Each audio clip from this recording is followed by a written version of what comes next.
Anyway, let's see if we do better with our special guest. A warm welcome, please, for the feelings, Dan Gillespie Sells. Good morning. I mean, have you read Wind in the Willows recently?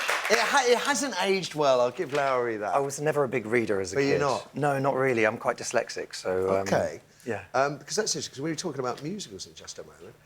In case you don't know, it's actually been over a decade since the former Brit School star and his chums Richard, Kevin, Kieran and Paul had their first top 10 hit Sewn, as The Feeling has set out their stall as purveyors of upbeat, cheery pop, just what the world might need. 5 hit albums later, they're currently on, I think it's a year-long break, isn't it, through till 2018? Yeah, we're taking a little break. Taking a break. Yeah. Which has left down here the chance to write a musical. It's called Everybody's Talking About Jamie.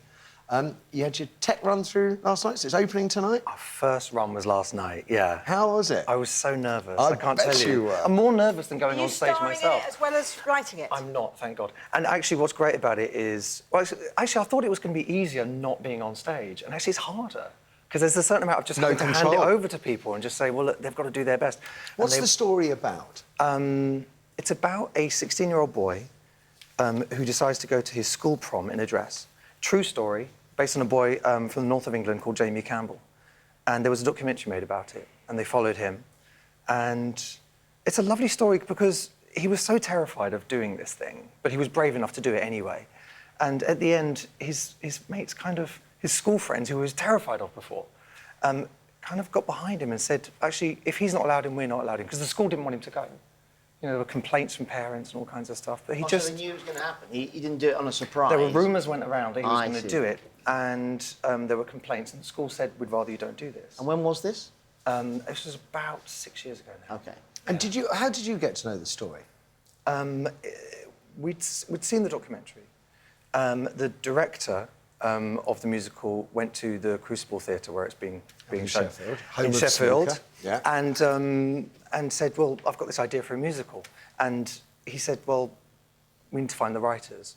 And kind of coincidentally, I had a conversation with Michael Ball. On Radio 2? Yeah, and I was on Radio 2, and I was like, I'd love to do a musical theatre show. And Michael Ball got in touch with Jonathan Butterall, who's the director, and it was literally the week that he'd had the meeting. He'd just come back from New York working on Broadway and stuff.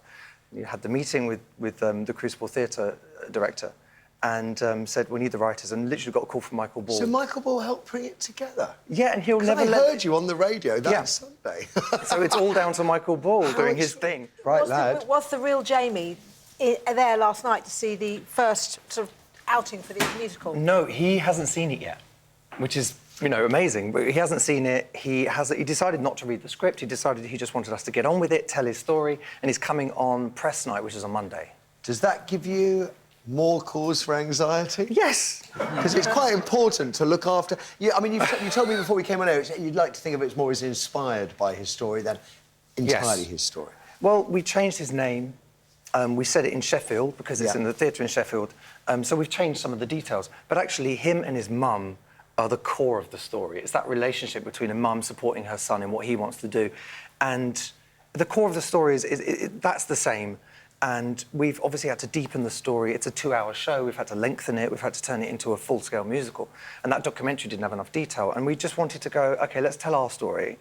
And we brought Jamie in quite late in the project, and he came to listen to the songs only just recently. And I was like, well, it's a true story. It's a real-life story of a real kid, and we can't change what happened to this kid. But he did what he did. What was it about the story that attracted you to write? I don't think you get many stories told about effeminate men, actually, that aren't kind of comedy or aren't turned into a kind of... Campfest. A bit of a campfest and stuff. You know, he was brave. He's the hero of this story, but he's an effeminate man. And even in the gay scene, effeminate men are not taken seriously, almost. I feel like it's a nice... Effeminate men aren't taken very seriously in the straight world. Yeah, right? But did it chime with you as well, Dan, because being openly gay yourself, so did it chime with you for that reason? Did you influence it yourself? It felt like a very modern story to tell. Because it's modern and up-to-date, because actually his problem isn't that he's gay.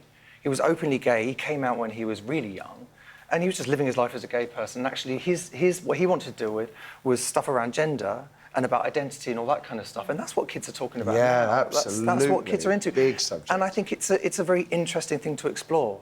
Well, I for one, I think it's a fascinating... I mean, anybody who can pen a musical deserves some kind of respect alone. Massive project. It's worth saying it's 2 weeks on at the Crucible in Sheffield. Presumably you'd like to see it going to the West End or Yes. another major city? Yeah, it's a very thereafter? limited run, so, you know, we're hoping that it has a life beyond that, but we're very proud to be doing it. I wish you all the best with that. I really do, Dan. Fantastic. Do feel free to comment and give us a thumbs up if you feel inclined. For more clips from the show and exclusive behind-the-scenes videos, click here. If you're new to the channel, click the subscribe button here to be automatically informed when new videos are available. Links to our other social media platforms can be found in the description. Thanks for watching.